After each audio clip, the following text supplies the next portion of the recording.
नमस्कार दोस्तों, मेरा नाम नीतू शर्मा है। मैं एक सोशल और रिलीजियस एक्टिविस्ट हूँ।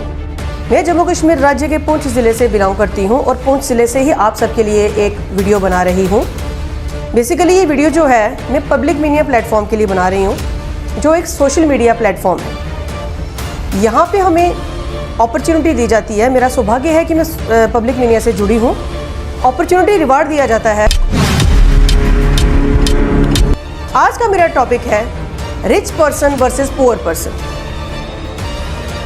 अब आप सोचेंगे रिच पर्सन और पुअर पर्सन में क्या फ़र्क है। यहाँ पे आपको मैं एक चीज़ बता रही हूँ। मैं आज इस टॉपिक पे बात कर रही हूँ, वो अमीर आदमी की शादी और गरीब आदमी की शादी के बारे में बात कर रही हूँ। दोस्तों, हमारे घरों में देखा गया है, हमारे भारतवर्ष में भी देखा गया कि काफ़ी पुअर फैमिलीज़ हैं, काफ़ी मिडिल क्लास फैमिलीज़ हैं, जो जब उनके घर बच्चा पैदा होता है तो वो उस बच्चे की शादी के लिए छोटा जो है अपना जोड़ना शुरू कर देते हैं इनकम अपनी, कि हमारे बच्चे की शादी में ये काम आए।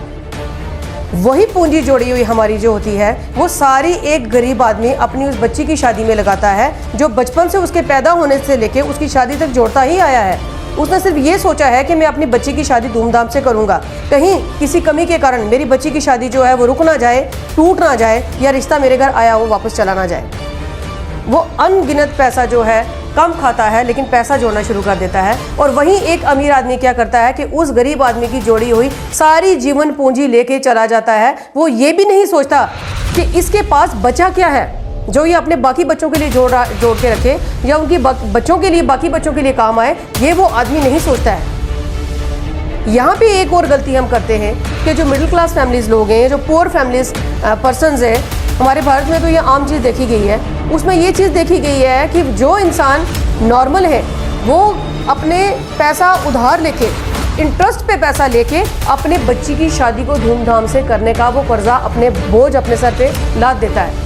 वो ये तक भूल जाता है कि वो इस कर्ज को चुकाएगा कैसे, क्योंकि उसके सामने सिर्फ एक ही सपना होता है कि वो अपनी बच्ची की शादी में किसी तरह की कोई कमी ना रखे।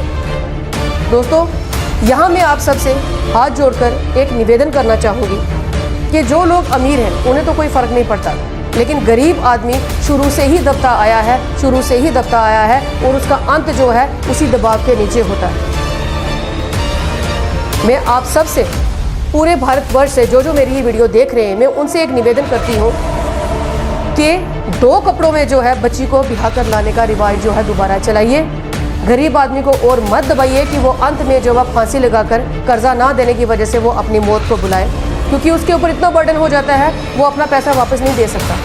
अननेसेसरी शादी में खाना वेस्ट किया जाता है, अननेसेसरी शादियों में स्टॉल लगाए जाते हैं, और मैक्सिमम लोग जो आते हैं वो क्या करते हैं कि स्टॉल खा के ही पेट भरते हैं, और वो खाना जो है सारा का सारा वेस्ट जाता है। वो बाहर पड़ा हमने कितनी बार देखा है कूड़ेदान में। तो यहाँ मैं आप सबसे ये विनती करती हूँ कि इस प्रथा को जो है वो ख़त्म कीजिए। हर माँ बाप का अरमान होता है कि वो अपनी बच्ची की शादी जो धूमधाम से करें।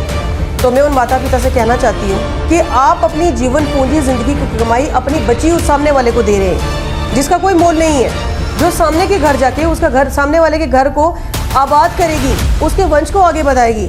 इससे ऊपर उसकी कीमत लगाते हैं आप, अलग अलग स्टॉल लगा के, दहेज दक्षिणा दे के। इस प्रथा को ख़त्म किया जाए। पहले के ज़माने में आप देखिए कितनी सादगी से शादी होती थी, और दिन को शादी का रिवाज था। हमारे सनातन में जो रिवाज है वो दिन को है, रात्रि को जो है वो हमारे सनातन के अंदर नहीं आता है, हमारा रिवाज नहीं है, क्योंकि जितना भी गलत कार्य होता है वो रात के अंधेरे में होता है। सनातन की इस प्रथा को दोबारा जागृत कीजिए। कोशिश कीजिए कि किसी गरीब बच्ची का बाप जो है वो कर्जे के नीचे ना दबे। शादी में उतना ही खर्चा कीजिए जितना कि आम तौर पर होना चाहिए।